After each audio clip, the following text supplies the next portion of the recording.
आपकी रूह हमसे बातचीत करने पाए, साफ होने दीजिए स्वामी। हालेलुया। सभी को आपके हाथों में सौंपते हैं प्रभु जी, अपने आप को भी आपके हाथों में सौंपते हुए इस विनती को उद्धार करता यीशु मसीह के नाम से मांगते हैं, आमीन और आमीन। Praise the Lord, hallelujah. आज के मनन के लिए मेरे साथ निकले रोमियो की पत्री 3 अध्याय और 23 से 24 हम पढ़ेंगे। रोमन्स 3 23 to 24 हम पढ़ेंगे। मैं आपके लिए पढ़ूंगा। इसलिए कि सबने पाप किया है और परमेश्वर की महिमा से रहित है, परंतु उसके अनुग्रह से उस छुटकारे के द्वारा जो मसीह यीशु में है सहित में धर्मी ठहराए जाते हैं। हालेलुया।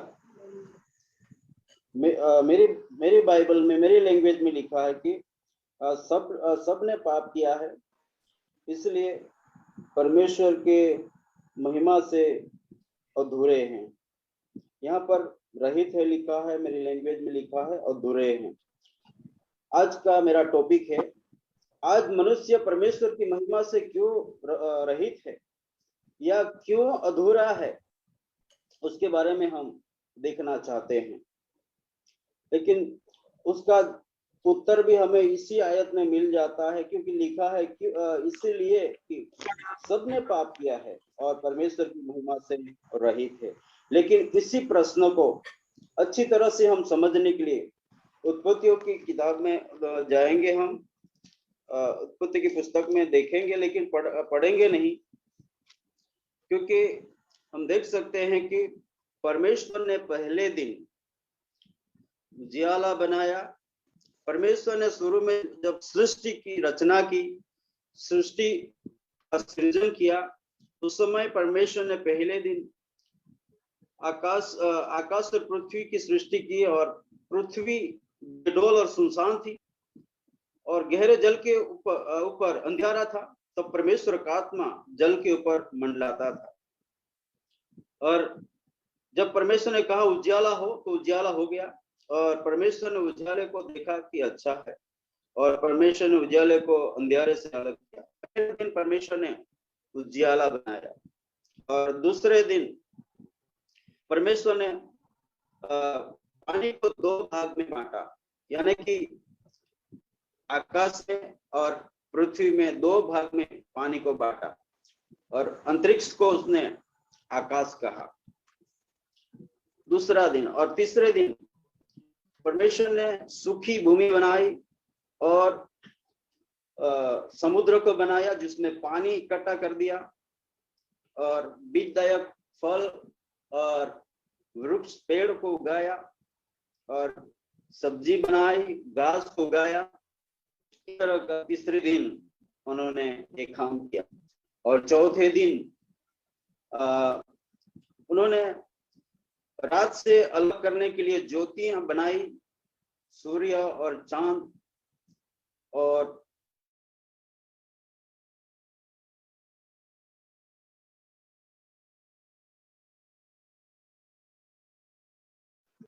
चौथे दिन उन्होंने आकाश में बड़ी ज्योतियां बनाई, 2 ज्योतियां बनाई, सूर्य और चंद्रमा और तारागण बनाए, ताकि साल और ऋतुओं के लिए ऋतु चले। 5 दिन में उन्होंने आकाश में उड़ने वाले पक्षी और जल में रहने वाले जंतुओं को बनाया और उनको आशीष दी और कहा फलो फूलो। और 6वें दिन पृथ्वी पर रेंगने वाले जंतु और घरेलू पशु और जंगली पशु बनाए। और फिर परमेश्वर ने कहा हम मनुष्य को अपनी स्वरूप में, अपनी समानता में बनाए। और परमेश्वर ने मिट्टी ली और ओस गिराया और मिट्टी को गूंद कर एक अपने स्वरूप में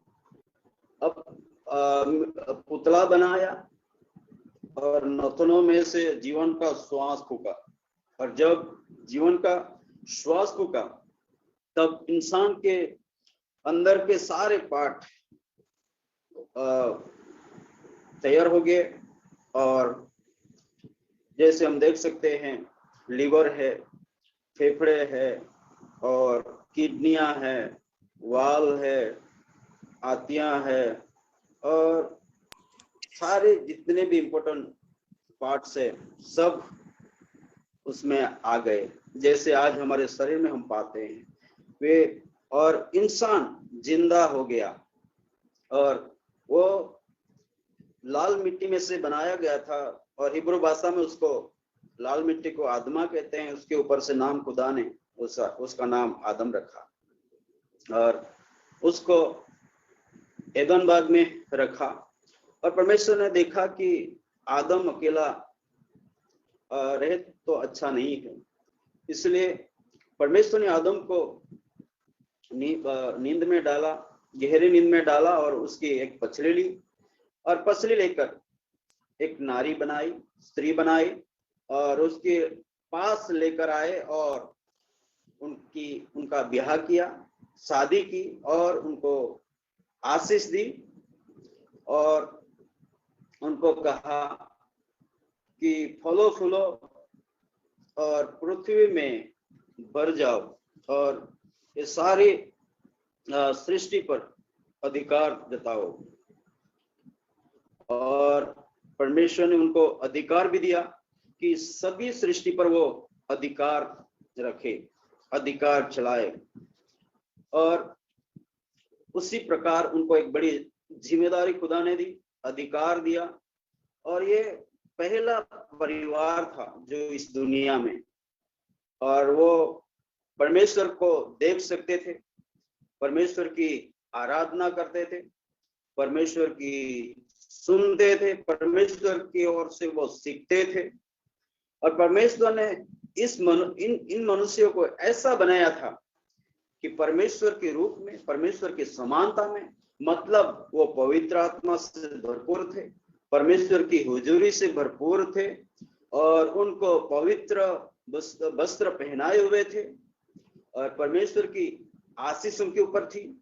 और ये दोनों परमेश्वर की महिमा से भरपूर थे और ये हर दिन परमेश्वर के साथ साथ चलते थे, उठते थे, बैठते थे, बातचीत करा करते थे, उनकी आराधना करते थे।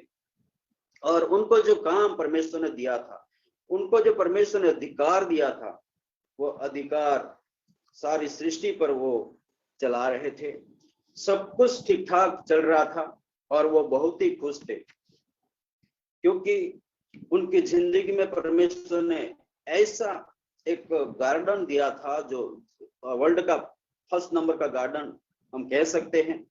ऐसे बारी में उनको रखा था और वो बारी का देखभाल उनको करना था, एदन वाटिका को उनको देखना था, संभालना था और वो लोग अच्छी तरह से वहां पर जीवन बिता रहे थे।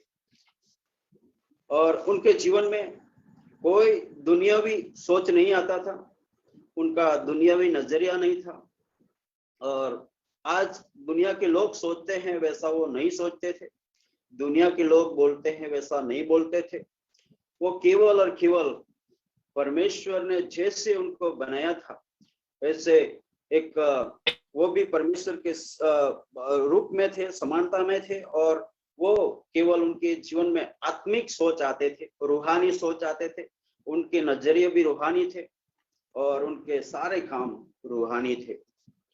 दुनियावी उनके काम नहीं थे, दुनियावी उनके सोच नहीं थे, दुनियावी काम नहीं थे। बस उनका और परमेश्वर के साथ रहते थे, उनकी संगति में बने रहते थे और उनके आराधना करते थे, उनसे सीखते थे और इसी प्रकार का उनका जीवन खुशहाल था।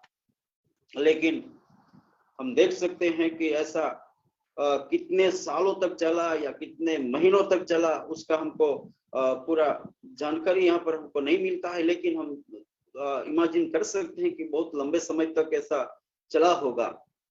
लेकिन हम देख सकते हैं कि जैसे स्वर्ग में 3 मंत्रालय है, 3 डिपार्टमेंट है।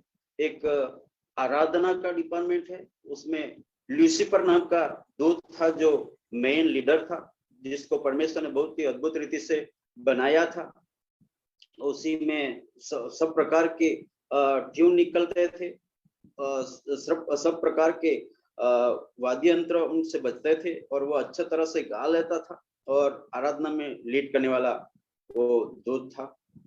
और एक जो है युद्ध करने वाला मंत्रालय, युद्ध वाला डिपार्टमेंट, उसमें मिखाइल दूत जो मेन उसमें वो लीडर उसका हाथ में लीडरशिप है।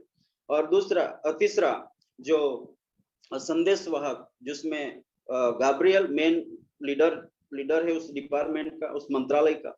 लेकिन हम देख सकते हैं कि ल्यूसीफर जो आराधना के लीडर था, उसके अंदर ऐसा गर्व आ गया, घमंड आ गया, और एक दिन उनके जीवन में, और वो कहने लगा कि मैं परमेश्वर से कई उच्च स्थान पर मेरा राज्यासन बनाऊंगा, परमेश्वर से कई अच्छा और उच्च स्थान पर, उससे भी ऊंचाई पर मैं अपना राज्य तैयार करूंगा, ऐसा उसने मन में सोचा।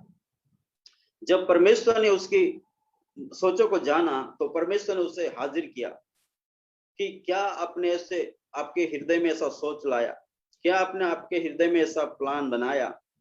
तो उसने नहीं माना। उसके बाद परमेश्वर ने उसके साथ 1/3 दूतों को उसके साथ इस दुनिया में फेंक दिया। और आज हम देख सकते हैं, जैसे हमारे देश में कहते हैं 33 करोड़ देवी देवताएं, और इसी प्रकार आज यहाँ पर बहुत सारे लोग उनको मानते हैं। लेकिन उसमें लूसीफर जो है, जो मेन, जो शैतान हम कहते हैं, उनको भी परमेश्वर ने आध्यात्मिक बनाया था, आत्मिक, उस मतलब बिना शरीर से। दूतों की सृष्टि ऐसी है कि वो शरीर में अभी नहीं है, लेकिन वो शरीर में आ सकते हैं। वो इसी प्रकार उनको बनाया था, इसलिए ये एक स्पिरिट के रूप में वो कहीं भी घुस सकते हैं। ये जब इस दुनिया में फेंक दिया तो परमेश्वर के विरोध में काम करने लगा, और परमेश्वर के योजना में, परमेश्वर के प्लान में उसको बाधा डालने के लिए उसने कोशिश किया। और एक दिन हवा वो एदन की वाटिका में वो घूम रही थी फल लेने के लिए, फल तोड़ने के लिए, क्योंकि उनको कोई ज्यादा परिश्रम करने की जरूरत नहीं थी, आवश्यकता नहीं थी। परमेश्वर उनको सभी तरह के फल दे दिए थे, फलों के पेड़ उगा दिए थे, और वहां से उनको जो भी चाहे वो फल तोड़कर वो खा सकते थे। लेकिन इस वाटिका के बीच में एक ऐसा पेड़ था जिसका फल वो नहीं खा सकते थे और उसको छू नहीं सकते थे, क्योंकि परमेश्वर ने उनको मना किया था। और परमेश्वर ने कहा था कि उस पेड़ को आप छुओगे या उस पेड़ के फल को खाओगे तो आप मरोगे। इसके कारण वो उससे छूते भी नहीं थे, उसको तोड़ते भी नहीं थे। लेकिन एक दिन सर्प ने हवा से बातचीत करने के लिए कोशिश किया, और हवा इस सर्प से बातचीत करने लगी। उसने कहा, क्या आप हर एक पेड़ के फल आप नहीं खा सकते? उसने कहा कि हम खा सकते हैं, इस वाटिका के वृक्ष के फल हम खा सकते हैं, पर जो वृक्ष वाटिका के बीच में है उसके फल के विषय में परमेश्वर ने कहा है कि न तो तुम उसको खाना और न उसको छूना, नहीं तो मर जाओगे। तब सर्प ने स्त्री से कहा, तुम निश्चय न मरोगे, वरन परमेश्वर आप जानता है कि जिस दिन तुम उसका फल खाओगे उसी दिन तुम्हारी आंखें खुल जाएगी और तुम भले बुरे ज्ञान पाकर परमेश्वर के तुल्य हो जाओगे। अतः जब स्त्री ने देखा कि उस वृक्ष का फल खाने के लिए अच्छा और देखने में मन भाव और बुद्धि देने के लिए चाहने योग्य भी है, तब उसने उसमें से तोड़कर खाया और अपने पति को भी दिया और उसने भी खाया। यहाँ पर हम देख सकते हैं कि शैतान ने उसी की बातों को उल्टा कर दिया कि आप लोग नहीं मरोगे, लेकिन आप परमेश्वर के तुल्य हो जाओगे और परमेश्वर आपकी आंखें खुल जाएगी। वो लोग तो ऑलरेडी देख रहे थे, उनकी आंखें बंद नहीं थी, लेकिन उनके आंखें ऐसी वो आध्यात्मिक बातों को ही देखते थे। जैसे आज हम लोग इस दुनिया में जो कुछ भले बुरे चीजों को देखते हैं, हमारी आंखें देखती है, इस तरह की परमेश्वर ने उनके उनके अंदर ऐसा नॉलेज नहीं दिया था, लेकिन वो देख रहे थे ऑलरेडी। लेकिन फिर भी हवा इस सर्प की बातों में फंस जाती है। वो सर्प में लूसीफर उसमें घुसा हुआ था और उसमें से होकर वो बातचीत कर रहा था। और हवा मेरे हिसाब से बार बार इस सर्प के साथ बातचीत की होगी। हवा को ये सोच नहीं आया कि ये तो कभी बोलता नहीं था, आज कैसे मेरे साथ बातचीत करने लगा और कैसे ये बड़ी बड़ी बात मेरे से बातचीत कर रहा है। लेकिन हवा उसकी बातों में फंस गई, हवा उसकी बातों में आ गई और वो उल्टा सोचने लगी। शायद इसलिए परमेश्वर ने हमें मना किया होगा, इसलिए परमेश्वर ने हमें कहा होगा कि ये फल नहीं खाना। और देखने में अच्छा था और खाने के लिए अच्छा था, और देखने के लिए मन भाव था और बुद्धि देने के लिए चाहने योग्य था। इसलिए हवा ने सोचा कि सच में इसलिए परमेश्वर ने हमें मना किया होगा। ये जो कह रहा है ये सच है, जो परमेश्वर कह रहा था वो परमेश्वर के तुल्य हम हो जाएंगे, इसलिए परमेश्वर ने हमें मना किया होगा। और ये परमेश्वर की बातों को ठुकरा देती है और ये शैतान की बात को मान लेती है, ये सर्प की बात को मान लेती है और उस जो भले बुरे ज्ञान देने वाला फल को वो तोड़ती है और वो खा लेती है। उसी समय वो खत्म नहीं हो जाती है, वो गिर के मर नहीं जाती है, लेकिन रूहानी तौर से वो मर जाती है, रूहानी तौर से खत्म हो जाती है, आध्यात्मिक तौर से वो मर जाती है। और वो आधा फल अपने पति को भी देती है और वो भी खाता है, आदम भी खाता है और आदम ने भी खाया। उसके बाद वो दोनों की दुनियावी आंखें खुल गई, जैसे आज हम देखते हैं इसी तरह वो भी देखने लगे। वो दोनों पति पत्नी थे, दोनों एक परिवार थे, फिर भी एक दूसरे से एक दूसरे से उनको शर्म आने लगी और वो भग के अंजीर की झाड़ी में छिपने लगे, क्योंकि वहां पर तीसरा व्यक्ति तो केवल परमेश्वर ऐसे देख सके तो परमेश्वर था, लेकिन वहां पर वो छिपने लगे और वो उन्होंने आध्यात्मिक ज्ञान उनसे चला गया, दैवी ज्ञान उनके जीवन से चला गया और दैवी उजाला उनके जीवन से चला गया, दैवी रोशनी उनके जीवन से चली गई, पवित्र आत्मा उनके जीवन से चला गया, परमेश्वर की हुजूरी उनके जीवन से चली गई और पवित्र उनके बदनों से पवित्र वस्त्र चले गए और ये लोग नंगे हो गए और परमेश्वर की सारी आशीष उनके जीवनों से एक ही क्षण में चली गई। और हम देख सकते हैं जब उन्होंने ये अनाज्ञाकारिता का पाप कर दिया, अनाज्ञाकारिता की गलती कर दी, उसी समय वो लोग नंगे दिखने लगे एक दूसरे से। और उस समय वातावरण में असमानता आ गई और जो जंगली पशु थे उनके अंदर जंगली स्वभाव आ गया और वो पालतू प्राणियों को खाने लगे, छोटे पशुओं को खाने लगे और पशु इंसान से डरने लगा और इंसान पशु से डरने लगा, क्योंकि उनका महिमा उनके अंदर जो परमेश्वर की महिमा थी, उनके अंदर जो परमेश्वर की रोशनी थी, उनके अंदर जो परमेश्वर का उजियाला था वो चला गया और ये इंसान हताश निराश हो गया, दुखी हो गया और भूमि श्रापित हो गई। जब भूमि श्रापित हो गई, जो परमेश्वर ने सृष्टि की थी उस समय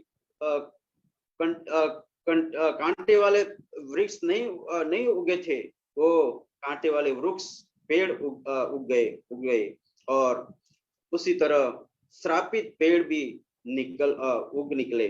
उस समय हम देख सकते हैं कि वो लोग अपने आप को खाली महसूस करने लगे, अपने आप को बिल्कुल कुछ नहीं है इस प्रकार महसूस करने लगे और सीखने लगे, क्योंकि उनका जो आध्यात्मिक ज्ञान था, आध्यात्मिक बुद्धि थी, सब भ्रष्ट हो गई। और वो एक ऐसा सोचने लगे कि हम इस झाड़ी में छिप जाएंगे तो परमेश्वर हमें नहीं देख पाएगा, तो हम परमेश्वर से छिपे रहेंगे। लेकिन इस दुनिया में ऐसी कोई चीज ही नहीं बनी है जो परमेश्वर के आंखों से छिपा सके। और परमेश्वर वहां पर ये सारी घटना हुई, ये सारी बातों को परमेश्वर देखा, और परमेश्वर आकर कहता है, उत्पत्ति 3 अध्याय और 9वीं आयत में लिखा है कि तब यहोवा परमेश्वर ने पुकार कर आदम से पूछा, तू कहाँ है? परमेश्वर यहाँ पर उनको प्रश्न करता है। तब यहोवा परमेश्वर ने पुकार कर आदम से पूछा, तू कहाँ है? परमेश्वर आदम से पूछता है कि तू कहाँ है? मेरे प्रियो, मेरे अजीजों, यही आवाज आज आपको और मुझसे पूछ रही है। आदम हवा ने अनाज्ञाकारिता का पाप किया, आज्ञा का उल्लंघन कर दिया, लेकिन आज इंसान, आज मनुष्य परमेश्वर की आवाज को ठुकरा कर गलती करता है। आज इंसान, मनुष्य व्यभिचार करके पाप करता है, यदि हृदय में भी सोच लाता है, मन में भी सोचता है, उससे भी वो व्यभिचार करता है। यदि किसी का ताला तोड़े बिना चोरी नहीं करते हैं, लेकिन आज इंसान अलग अलग रीति से भी चोरी करता है। जो वीज बिल कम आने के लिए मीटर में डायरेक्ट कर देता है, बचन जाने वाला इंसान भी ऐसा करता है। क्या वो चोरी नहीं है? वो विद्युत बोर्ड में से पैसा चुराता है। वो कुछ लोग डेयरी में दूध डालते हैं तो पानी मिक्स करके उसमें डालते हैं, तो उसमें भी पानी का पैसा चुरा के लाते हैं। कि कुछ लोग गलत वाउचर बनाते हैं, वो भी चोरी है। कुछ लोग गलत बिल बनाते हैं, वो भी चोरी है। कुछ लोग गलत सिग्नेचर लगाते हैं, वो भी पैसे पाने के लिए ऐसा करते हैं। आज इंसान बहुत सारे जगह पैसा चोरी करता है। कुछ लोग पानी का बिल नहीं भरते हैं, इसी तरह भी लोग आज चोरी करते हैं, जो भी परमेश्वर की दृष्टि में ठीक नहीं है, वो गुनाह है। और जब इंसान गुनाह करता है तो परमेश्वर का उजाला है, परमेश्वर का पवित्र आत्मा है, परमेश्वर की हुजूरी है, परमेश्वर के जितने भी आशीष है, वो एक ही क्षण में वो गंवा देता है। मेरे प्रियो, इसलिए आज हम सोचे, परमेश्वर कह रहा है, आदम तू कहाँ है? आज आपका और मेरा नाम लेकर यही आवाज हमसे पुकार रही है, पास्टर ज्योतिष तू कहाँ है? सिस्टर रश्मि तू कहाँ है? सिस्टर मीरा तू कहाँ है? भाई होशियार तू कहाँ है? भाई सुरजीत तू कहाँ है? भाई सोनू तू कहाँ है? आज भाई शुभेंदु तू कहाँ है? परमेश्वर की आवाज हमसे पुकार कर कह रही है कि तू कहाँ है? क्या हम परमेश्वर के नजदीक में है? क्या परमेश्वर के पास में रहकर हम आनंद उठा रहे हैं?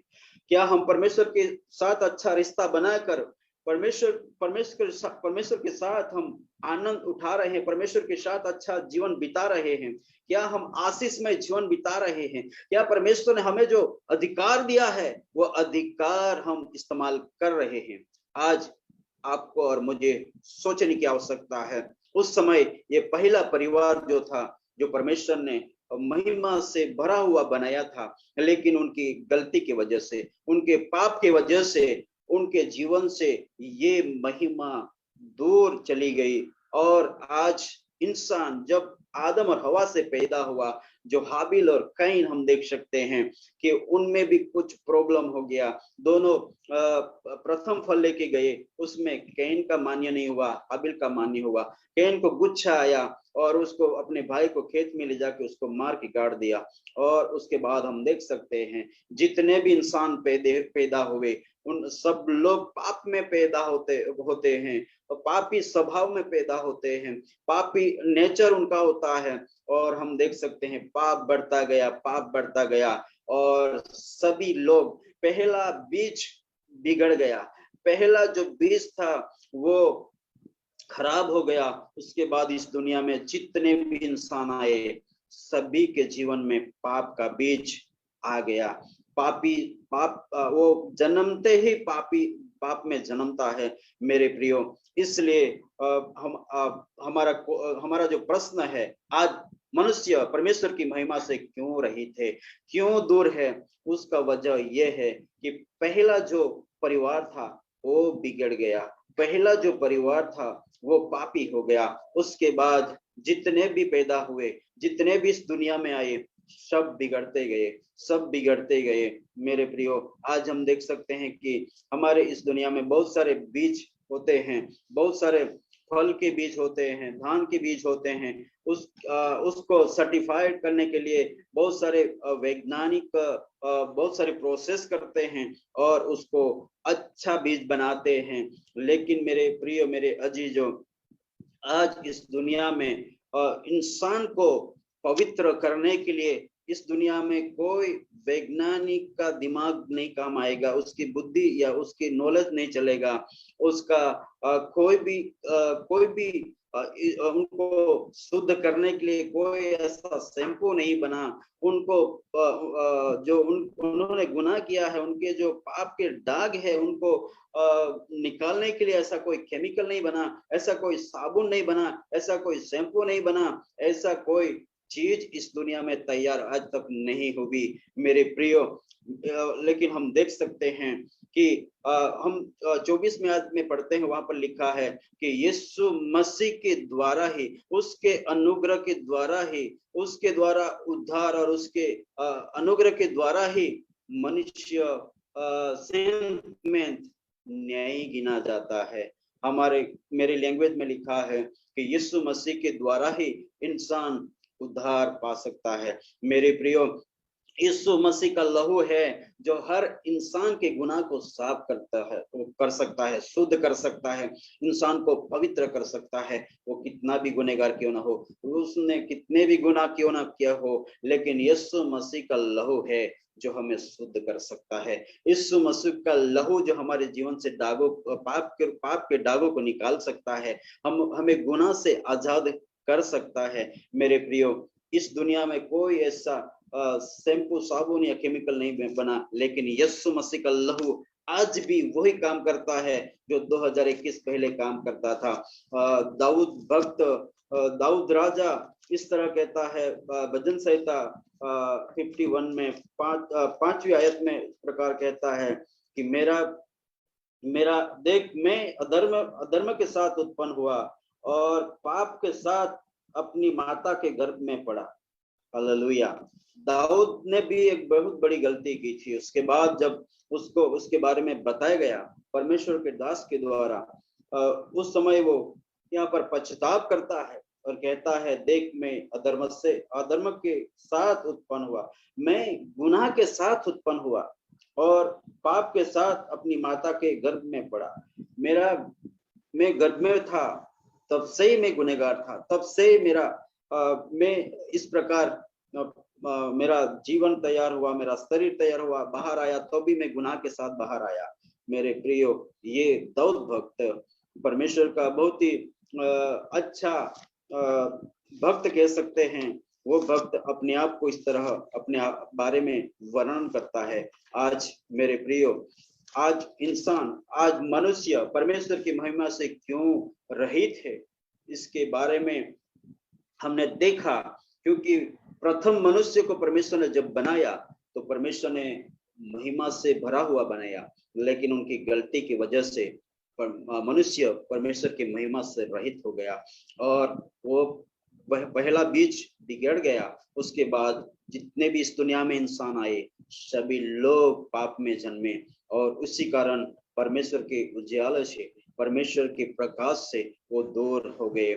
आज भी बहुत सारे लोग दूर है, लेकिन आज परमेश्वर चाहता है कि यदि आपका जीवन प्रभु के हाथ में सौंपेंगे, यीशु ख्रिस्त के हाथ में सौंपेंगे, यीशु मसीह के हाथ में सौंपेंगे और यीशु मसीह के आगे झुककर पापों की पश्चाताप करेंगे, रिपेंट करेंगे, तो प्रभु यीशु मसीह उसके लहू के द्वारा हमारे पापों को, हमारे गुनाहों को धो डालेगा, शुद्ध करेगा, हमें स्वीकार करेगा और हमें अपना बेटा बेटी वो बनाने के लिए आज भी तैयार है। मेरे प्रियो, यदि हम अपने आप को पवित्र करना चाहते हैं, फिर से एक बार हम परमेश्वर की महिमा को देखना चाहते हैं, परमेश्वर की महिमा से भरना चाहते हैं, यदि हम पवित्र आत्मा से फिर से एक बार भरना चाहते हैं, फिर से एक बार परमेश्वर की हुजूरी से हम घिरे रहना चाहते हैं, तो आज हमें चाहिए कि हम पश्चाताप करें और प्रभु यीशु को स्वीकार करें, प्रभु यीशु मसीह को जीवन दे दे,